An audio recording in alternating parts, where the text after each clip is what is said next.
Agora, a gente vai falar nessa roda aqui, Fabiana, sobre O estresse crônico. estresse. Mas aí tem aquela coisa, tá, eu tô estressado. Ou é sua vida adulta acontecendo? Eu tô vivendo a minha vida igual todo mundo, tá todo mundo estressado igual. É Eu isso acho que a gente vai discutir normalizou, agora. será isso? Será, né? Não sei, mas a gente tá trazendo gente de gabarito pra falar com você. Vamos lá. O Hélida Dancini, doutora em psicologia, você já conhece, é prata da casa. Suzana Alves, que também estuda psicologia, influenciadora, palestrante, Bem-vinda mãe, de volta. que fala bastante sobre saúde mental. Amiga, Prazer seja bem-vinda de volta. ter você aqui com a gente. Muito obrigada pelo Seja Fica à bem-vinda de vontade. volta, Oi, amiga. Fabinho. Bom te Muito ver bem ver você de também. novo. Por favor, vamos conversar sobre isso? Porque eu Vamos. tenho a impressão de que os nossos problemas estão se avolumando porque nós estamos simplesmente aceitando que é assim mesmo e vai ser É a vida adulta. Nós vamos seguir porque é o que tem pra hoje. Outro dia alguém falou assim, não sei o que, igual você tá fazendo. Eu falei, amiga, eu fiz o que deu pra fazer e deu pouco. Tá dando... tá dando Mas é pouco. isso, será que faz parte da vida moderna esse estresse? É Ou a gente precisa não ter normalizado tanto? O que você acha, Suzana? Eu acho que a gente precisa se distanciar desse estresse. Precisa, né? Eu acho que é bíblico. Pra você não é um negócio normal, é Não. isso aí. Século XXI é isso que a gente tem. Não. Não é. Para mim, não é. Para mim, é algo realmente para tirar, dispersar, para tirar o nosso foco daquilo que é necessário, daquilo que é preciso, daquilo que a gente precisa, do discernimento mesmo espiritual. Né? Eu acredito muito que no final dos tempos, né, que já estamos vivendo, isso é uma forma da gente se distrair mesmo, da gente se distrair da verdade. Acho que nós precisamos nos educar, né, para poder criar esse distanciamento para realmente remar contra a maré. Porque eu já estaria louca, eu nem saberia onde eu estaria Fosse o manejo desse se não estresse. fosse o manejo dessa vida parece estressada. que tem gente que sente isso com mais força, né? O Hélida, a gente vê situações que parecem afetar algumas pessoas muito mais do que outras. Sabe quando tem duas crianças brincando? Não estou contando casos reais lá de casa, imagina. Qualquer Jamais faria isso. semelhança, É mera coincidência. Aí você tira o brinquedo da roda, porque, sei lá, houve um desacordo. Eu falei que se tivesse isso, a gente não vai mais brincar disso, me devolve. Aí uma criança aceita resignada, porque entendeu que é parte da punição, né? Mas aquele estresse provoca na outra criança um ciclo emocional, que ela fica extremamente estressada, irritada. E aí a gente tá falando de crianças de 5 anos. Não, porque eu não tô falando das minhas. Assim, Não são 5 exatamente. 5 anos, assim, Claro. 6, 7 talvez. Mas a gente vê adultos assim. Que numa cortada de trânsito, esses dias alguém me mandou uma que a pessoa fez um gesto obsceno para um motorista, esse motorista perseguiu esse motoqueiro e eles ficaram andando na rodovia num claro desespero, se matando por um desaforo de trânsito. Por que para algumas pessoas é tão exacerbado e para outras parece haver uma resignação? Psicologia explica? Então, a gente vive num contexto em que a gente tem tido muita dificuldade em lidar com limites e com frustrações. E já na infância, isso muitas vezes não é bem estruturado na pessoa. E a gente cresce no corpo, a gente cresce na idade, mas emocionalmente a gente está ainda infantilizado. E tem muito adulto criança e muita criança adulta. É. A gente está isso vivendo uma mesmo. confusão, Outro você dia eu não fiquei tão sabe. birrada, falei assim, gente, olha eu fazendo birra, igualzinho. E muita gente no trânsito está fazendo birra, muita gente no trabalho está fazendo birra, muita gente dentro de casa está fazendo birra. E não tem um ponto assim, ó, que parece que a gente tá, inclusive, muito romantizando esse estresse? Porque uma pessoa que tá calma, serena, parece que não tá... Medicada, com certeza.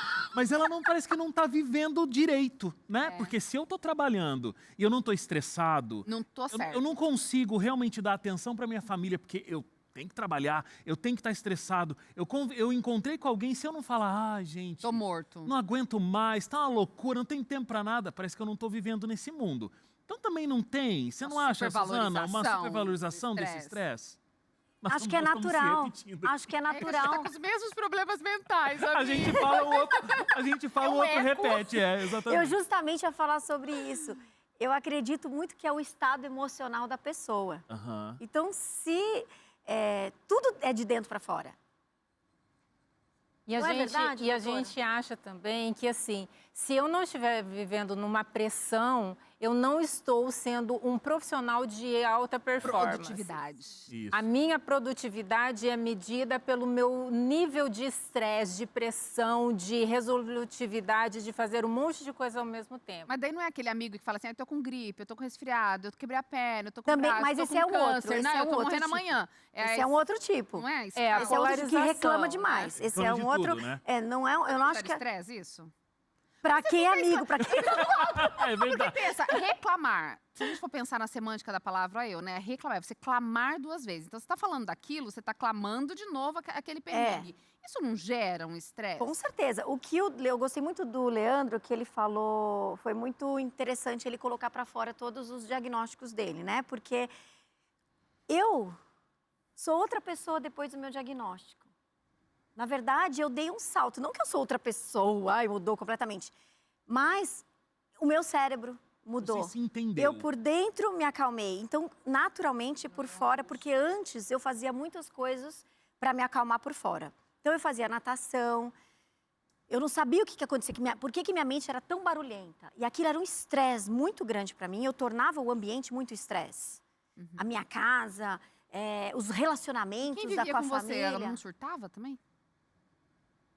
Não, eu também não era maluca, assim. Não maluca ao ponto de, Não, de sua. deixar as pessoas loucas.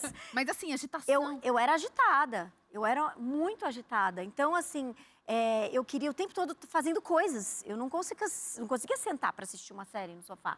E as pessoas não tinham um cérebro como o meu. Né? Não tem, né? Então, elas só queriam continuar a vida. E eu sempre querendo fazer coisas. Quando dentro da psicologia eu descobri o meu TDAH, descobri que o meu era físico, mental, né? Então ele era todo o completo. Eu chorei quando eu abri o diagnóstico, né? Fiquei 3 meses de teste, aquilo tudo para mim na hora foi um impacto muito grande. Mas eu acho que foi um choro de uma vida toda. Uma vida toda. E eu procurava até atividades físicas embaixo da água, natação, praticava exercícios em casa sozinha, corria, jogava tênis, porque tudo, o aeróbico para mim, ajudava a desestressar, né? Sim. Lutas, desestressar. Então, hoje o tema é estresse, né? E eu vejo que... E a TAG, descobri a TAG também, o transtorno de ansiedade crônica, que veio a partir toda essa vida estressante, porque trabalho na televisão desde os 6 anos de idade, então... É um ambiente também, criança já trabalhar, já é uma coisa, né? Então, eu já tinha essa coisa de ajudar a minha família. Então, desde criança, tudo isso foi um grande estresse para mim, né? Acumulado, Sim. certo? E eu não tinha diagnóstico, não conseguia compreender as coisas como as outras crianças dentro da sala de aula. Porque eu precisava do meu tempo, aquela sala de aula cheia, aquilo me desconcentrava muito. Não tinha um retorno em casa de alguém que fizesse a lição comigo, meus pais semi-analfabetos. Então, vinham amigos me ajudar para as provas. Eu vivi em constante, na zona de perigo, né? A amidala, né? Como diz a ciência mesmo, a gente estudando hoje, a gente sabe que eu vivia para sobreviver, a sobrevivência, vamos dizer assim. E é muito né? interessante você dizer isso, porque a gente tem muita gente que fez comentário, ontem a gente leu aqui, falando assim, dessa coisa de eu tô sobrevivendo. Cortisol. Eu não tô vivendo. Exato. E você dizendo que quando você recebeu o diagnóstico, você tinha o acúmulo do estresse desse tempo todo, é isso que a gente está falando. Às vezes a gente normaliza o estresse, a gente acha que tá normal viver desse jeito. Eu andava minha vida era nessa batida. E a gente esquece que viver nessa tensão, viver nessa inquietação, viver nessa pressão emocional, isso não é não é algo normal. Não deveria ser normalizado. Né? A gente pode ser comum, é diferente uma coisa que é recorrente e uma coisa que é normal. É anormal essa vida de tanto estresse. E, na realidade, a gente tem que olhar para essa exaustão emocional não como algo normal, mas como o nosso corpo pedindo socorro. essa inquietação é um pedido de socorro do nosso corpo, porque a gente não está conseguindo ouvir as nossas emoções que não estão bem alinhadas dentro da gente. Então é importante a gente parar e refletir. O que será que meu corpo está tentando me dizer que eu não estou conseguindo ouvir? Sim, Deixa eu o perguntar uma corpo coisa, porque eu acho que muita gente tá aqui e os escutando a relacionamentos, gente. né? É, Porque nosso a gente trabalho. acaba tendo um desgaste Tem que viver relacional. com gente, né? Com certeza. Mas, ó, Ainda mais essa agitação, ela causa também uma superficialidade na persona. Uhum. E aí você acaba buscando se conhecer, se entender. E foi essa a minha busca, que foi que até eu chegar no qual que foi o seu diagnóstico. gatilho para buscar? Onde doeu mais para você querer saber? Perdas, perdas em relacionamentos, por exemplo, que eu sempre fui uma pacificadora, é bem a minha característica. Eu gosto sempre Pai. Da paz. da paz, né? Uma pessoa que não gosta de briga, que não gosta de confusão, que gosta sempre gostei de sair dos relacionamentos, mesmo que eu não fui eu que provoquei, que eu deveria esperar o perdão, eu já vou pedindo perdão. Eu tenho facilidade, é um dom, né, que Deus dá para cada um do seu jeito. Uhum. E mesmo assim, eu não conseguia fazer com que as pessoas me entendessem e nem eu entendia algumas pessoas. Por conta dessa confusão mental, de muitos pensamentos acelerados e hiperfoco em alguns que me colocava numa posição de inferioridade, de não Saber o seu valor. de não saber o meu valor. Então, isso causava estresse, por exemplo, em algum trabalho, eu chegava num trabalho e estava tudo em paz e, de repente, alguma troca de conversas, assim, acontecia alguma coisa. Eu falava, mas a gente não combinou isso, mas a gente combinou isso. Então, às vezes, as coisas saíam do lugar e eu não conseguia me fazer as pessoas me entenderem. Eu acho que foi o diagnóstico, minha mente funcionava por fragmentos. E isso me causou muito estresse e desgaste nos meus relacionamentos. Na minha família, eu não entendia as piadas, eu não gostava de piada, de brincadeiras, eu não era leve. Eu falo que a doutora Rosana veio na minha vida para trazer leveza, porque eu estava exatamente pedindo a Deus, orando, para ser uma pessoa leve. Porque eu parecia, assim, uma pessoa... E isso me causou muito estresse. E causou estresse nos meus relacionamentos de amizades e familiares. Eu me importava, eu dava peso demais para algumas coisas que não precisava. Entende? Você tá falando, Su, e eu tenho certeza que agora deve ter um monte de gente, já até bota nos comentários que eu quero saber, mas deve ter, assim, aquele monte de gente falando assim, gente, tô me identificando. Ai, que bom. Gente, é isso aí. Nossa, tô estressado, mas então não era pra estar... Não é o normal da vida? A gente brinca, às vezes, manda aqueles memes, né? Gente, bem-vindo, você chegou à vida adulta. Ah, tô cansado, tô estressado, não tenho tempo pra dormir, tô chorando pra cortar cebola, já vou aproveitar pra chorar pelos outros motivos todos, que eu não tenho tempo. Você nunca? Eu sempre.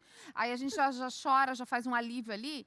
E você tá ouvindo aqui que talvez isso não seja tão normal como a gente tem acostumado, até por conta das redes sociais. Doutora Wélida, tem gente ali... Eu vim aqui para resolver meus problemas, eu já falei. Eu vim aqui para resolver seus problemas. Aí tem gente se identificando com a Suzana agora e pensando, gente, eu também estou sentindo isso. Não tenho dinheiro para fazer terapia. Essa é uma realidade do nosso país. A gente tem dificuldade, às vezes, a esses acessos de tratamento. Como é que essa pessoa começa a fazer essa autoavaliação? Porque eu entendo que o primeiro passo é a gente ter essa clareza, né? Olha, pera, tá ruim assim, eu tô chorando demais porque tô me sentindo extremamente sobrecarregada. Eu sei, por exemplo, que eu estou muito cansada. Mães, levantem a mão para não parecer louca sozinha, tá? Quando eu tô muito cansada, eu choro. Outro dia meu filho pegou, escapou, porque ninguém me vê chorando nunca, não deixo. Mas eu terminei, uma mentoria, era 9 horas da noite, aquele dia corrido, meu marido não estava em casa, as crianças doentes, minha mãe veio para ajudar, ficou doente também. Todo mundo pegou uma virose, o vírus olhou para mim e pensou, coitada, vou nem entrar aí, né? Porque Deus me livre, essa daí. Aí eu não tenho nem chance, essa daí já está combatida.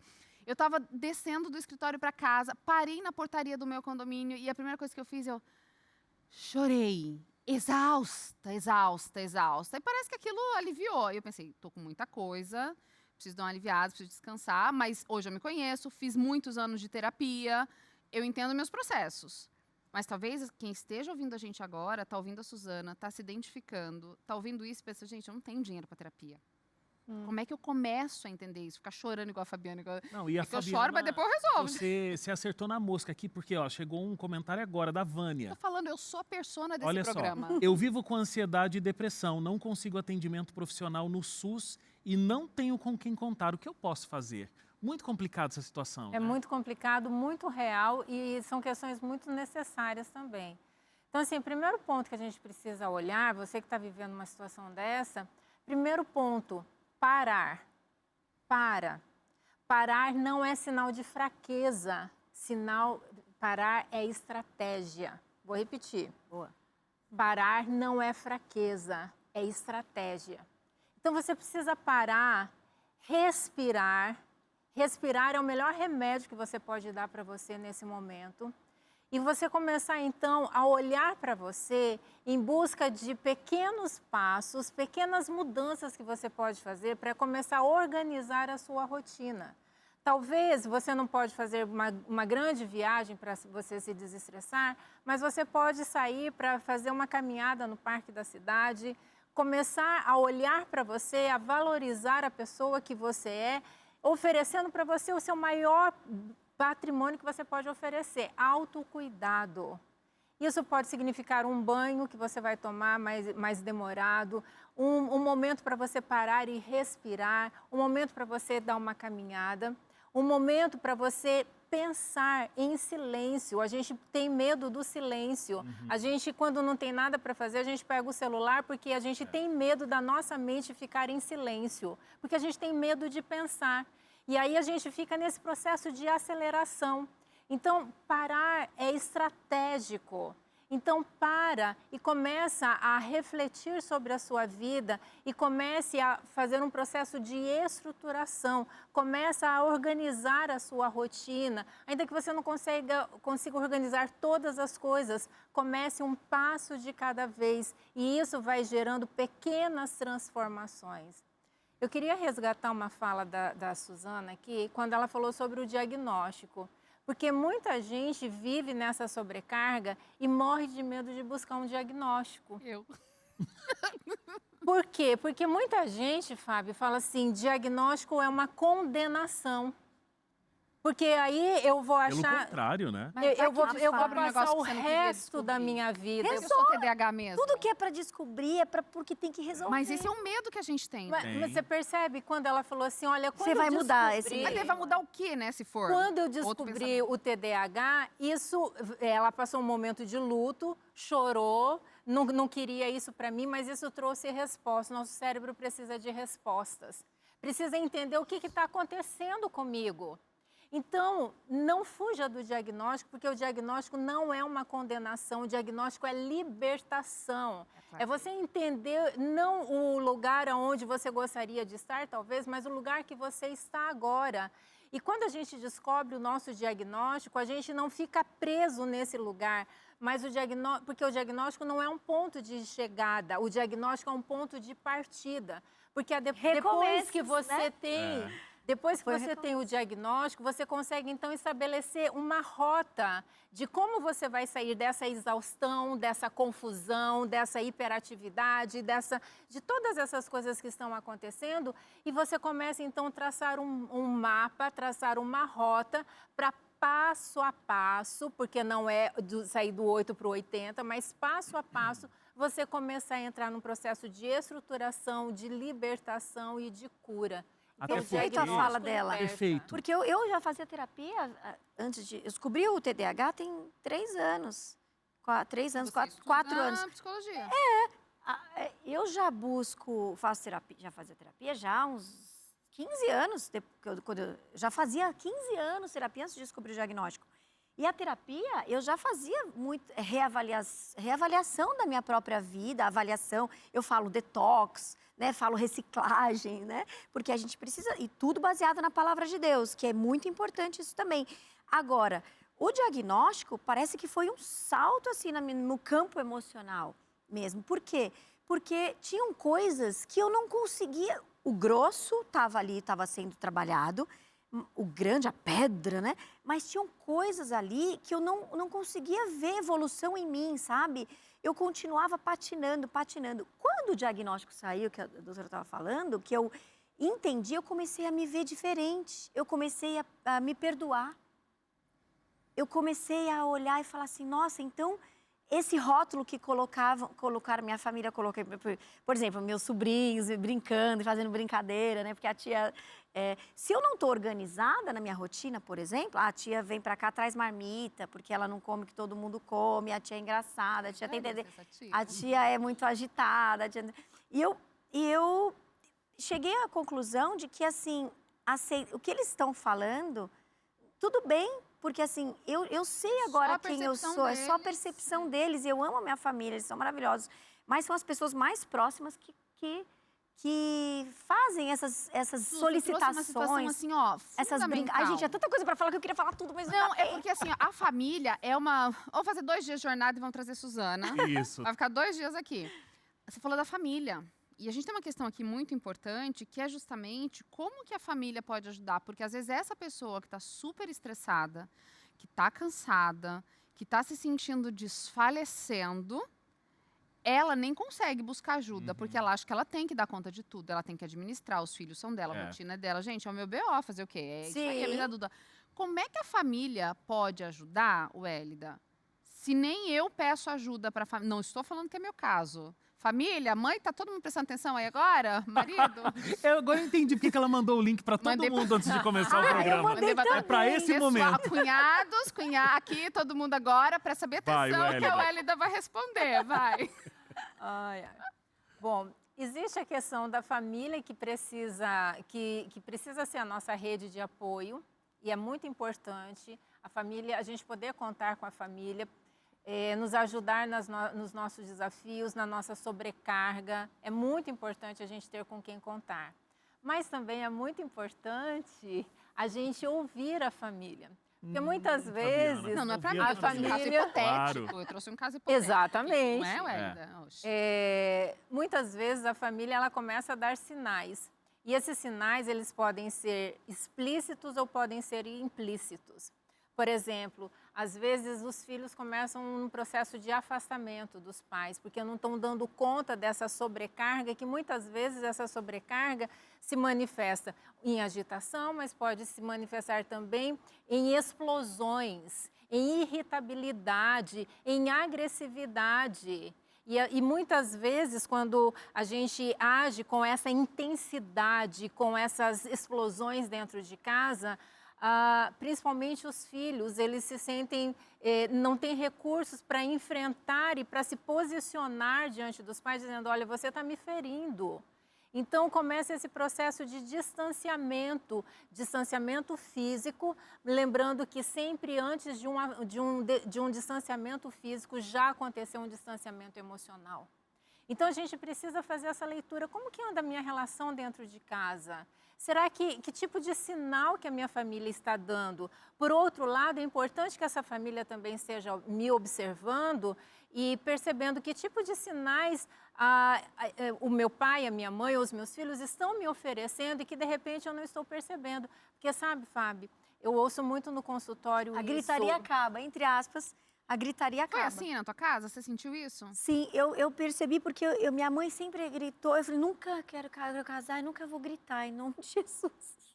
Imagina, né? A gente... E filhos, na verdade, porque eu nunca gritei, a gente nunca teve discussão de gritar dentro de casa. Mas a questão da educação, né? Eu não sabia, primeiro filho, tudo. Então, eu pedi perdão a primeira vez pro meu filho com 2 anos e meio já. Pro primeiro grito que eu dei. Já comecei a chorar, ele, perdão, mamãe. E me perdoando. Porque, aí eu falei, não, e eu na terapia, trabalhando, né? Ele já acostumou. Só que eu senti um distanciamento dele. E só que não tinha a ver com ele. Quando ele ficou maiorzinho, não tinha a ver com ele. Tinha a ver comigo. Quando o diagnóstico, quando eu fui trabalhar esse estresse todo, eu falei, gente, eu sou outra pessoa. Só que eu não percebi ali na hora. Depois de 6 meses, eu falei, nossa, acho que tem uns 6 meses que eu não grito. Por isso que é tão importante essa história do diagnóstico e tem tudo a ver com o que a gente está falando sobre o estresse. Sim. Porque não é uma ferramenta de autoconhecimento só pra gente. Mas, gente, não é todo mundo que tem diagnóstico, não. É, Vamos claro. sair dando diagnóstico para todo mundo, não. Às vezes é não. o quê? É sono desregulado, é excesso de tela, é comida ultraprocessada, é falta de exercício Mas físico, você se conhecer, né? se não você é se só... conhecer, Nunca é vai ser fundamental. demais, sempre vai Porque ser. aí, você vai, inclusive, imagina, você é super agitada. Você olhava para os outros dentro de casa e pensava, mas que lerdeza de todo mundo aqui, por que esse pessoal não tá, né? Assim, do sofá e eu lá lavando a louça, depois eu percebi, gente, mas tá errado isso aqui. Demorou pra cair a ficha, pra botar todo mundo pra... Talvez fosse você. Exatamente. Por causa desse estresse de querer tudo organizado. Deixa né? eu só trazer aqui, ó, a Nilzimar. Ela diz o seguinte, tudo na minha vida se tornou estresse.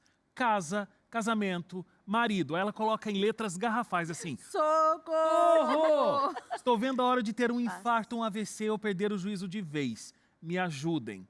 Aldaci. Estou vivendo um momento muito difícil na minha vida também. Não estou conseguindo dormir e sinto que estou me afastando de tudo e de todos. Mas não tenho coragem de buscar ajuda. Por onde começo? Buscando ajuda. Não. Cada um deu uma solução aqui. Os dois. Vai né? Os dormir dois, primeiro, vai dormir. Mas busca ajuda, acho que é muito bom. Maria, você tem aí os comentários também? Tô aqui, eu posso ler? Vai lá, Maria. A Vânia. Maria. Eu sou uma pessoa estressada e isso me causa dor física. Como resolver isso? Eu sou uma pessoa... Já tem um negócio aqui, né? Eu sou estressada. Meio que tomou posse dessa identidade. Eu sou estressada. Calma, irmã, não pode não ser? A Vânia disse assim, ó. Eu vivo com ansiedade e depressão. Não consigo atendimento. A Luciane fala assim, estou me identificando muito com a Suzana. Olha Olha aqui, lá, viu? Tenho Olá, 55 e me sinto frustrada muitas vezes, sem vontade de viver. Porque, claro, você tá ali, gente, pedindo pela hora da misericórdia, como é que tem vontade de viver? Mas eu não culpo, não favoreço só o diagnóstico, não. Teve uma vez que eu lembro que eu cheguei pra todo mundo e falei, eu não sou uma super-heroína. Não existe, é tudo quadrinho, HQ, e não existe Mulher Maravilha. Aí, quando eu falei isso, eu me ouvi. Aí, eu comecei a falar isso sempre. Aí, eu parei de falar porque eu já estava entendendo aquilo, entendeu? Foi pra você mesma, né? Ali foi um marco também. Porque eu falei assim, peraí, se eu não parar, eu vou ter um troço. Porque eu comecei a sentir até uma palpitação. Nunca tinha sentido isso no meu coração, foi ano passado. Por quê? Por não falar as coisas que eu estava sentindo que não estavam legais. Por deixar as pessoas me tratarem de um jeito que não era legal, que não era saudável, por segurar muito, acho que por idolatria também. Idolatria... Dessa posição que você criou pra você mesma. Isso.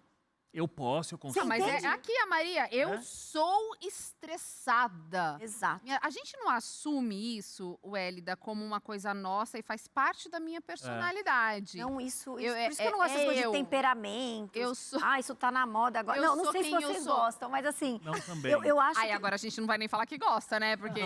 Eu vou falar a real, eu acho que isso é muito parecido com o signo, por exemplo. Porque as pessoas precisam se conhecer e desenvolver.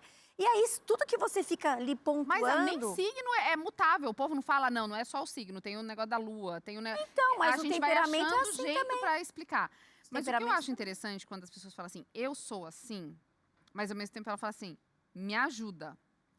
Como é que eu resolvo? É bom. Quando eu me entendo, Hélida, sempre como uma pessoa cansada, quando eu me entendo que a vida toda eu fui assim, quando eu já assumo isso pra minha identidade.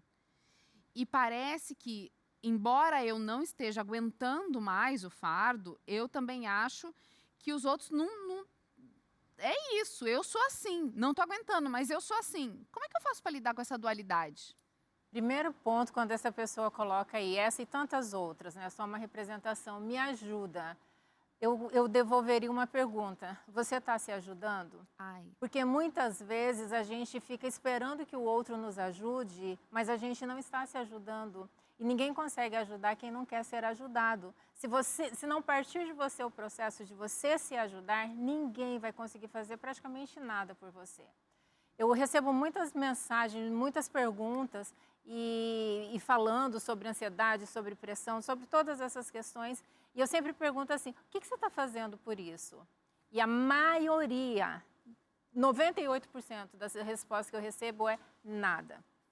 Então tá certo. Esse é o resultado mesmo de quem não faz nada. Fica e a gente tem que entender, Fábio, que assim, ó, nada não transforma nada. Nada não muda nada. Conta zero. Só Fazer Deus é nada capaz de não vai fazer. resolver nada, porque nada não serve para nada. Verdade. Então, o primeiro ponto é, eu tenho que entender que a responsabilidade de me salvar desse lugar que eu estou de sofrimento emocional, essa responsabilidade é minha.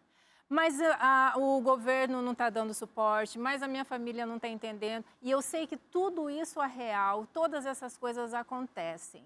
A questão é o que você vai fazer a despeito dessas dificuldades. E você precisa começar. Começar como? Começar olhando para você, começar se indignando por estar nessa condição e rejeitando continuar, passar mais um dia sequer nessa condição. Quebrar essa identidade, essa pessoa já trouxe como identidade, eu sou estressada. Essa não é a sua identidade. Pode mudar para o eu estou, né? Eu estou neste momento condição. estressado, mas eu não vou continuar nesse lugar. E o que a gente faz na prática? Você pode começar distribuindo melhor as atividades dentro da sua casa. Você pode começar dialogando com a sua família e pedindo ajuda e dizendo, eu não sou a Mulher Maravilha, eu não dou conta de tudo, eu não preciso dar conta de tudo e eu preciso de ajuda. Pedir ajuda não é sinal de fraqueza, é estratégia, é sinal de grandeza, é sinal de cura. Mas talvez a pessoa tá com aquela síndrome de mártir, né? Então, eu sou um mártir dessa casa, eu morro por todos, eu sou a vítima de todos. Ela não consegue realmente se ajudar porque ela precisa desse lugar, ela precisa de terapia. Mas não, assim, ó, o que a Wélida falou agora, realmente, assim, vale ouro, né? Dá um avanço aí de 1 ano na sua terapia, porque realmente a Wélida fez aquela bola que a gente entrega o problema agora, lá pro né? terapeuta, o terapeuta devolve a bola pra gente, né? Tipo, Ai, me ajuda. Tá, você tá se ajudando? Acho que esse é o primeiro passo. Eu acho que Mateus, assim, fala, Mateus 11, 28, 30, fala bem o que a Wélida quis dizer para mim, assim. Venham a mim todos os que estão cansados e sobrecarregados e eu darei descanso a vocês. Tomem sobre vocês o meu jugo e aprendam de mim, pois eu sou manso e humilde de coração. E vocês encontrarão descanso para as suas almas, né? Pois o meu jugo é suave, o meu fardo é leve. Exatamente isso, só que quem tem que dar o passo aqui? Olha só, quando você, venham a mim, quem que tem que ir? Né? Ele está pronto ele está sempre com a gente, pronto para jorrar sobre as nossas vidas, sobre esse, aí você vai ver sua vida realmente mudar. Você realmente mudar. Primeiro você precisa ter humildade para aceitar e para reconhecer que você não está dando os frutos como seria para dar, que você está patinando no mesmo lugar. Você tem que olhar para isso e falar assim, peraí, gente, isso aqui está me prejudicando. Eu comecei a ver a minha vida prejudicada. Eu falei, peraí, isso aqui não está certo. Eu estou patinando aqui. Não, isso não é. Ao invés de eu ficar apontando o dedo para fora, eu fui falar, Senhor, eu preciso de ajuda. Eu preciso sair desse lugar. Eu não sei onde eu estou. Então, esse quebrantamento, se não acontecer, não acontece uma mudança. A terapeuta pode ficar 5 anos falando o que eu tenho que fazer. Não, ela não vai falar o que você tem que fazer, mas ela está tentando te ajudar você a encontrar isso a também, gente né? quer que ela fale, né? A gente paga aquela sessão naquela esperança de que ela fale o que eu tenho que fazer e se der errado eu vou culpá-la.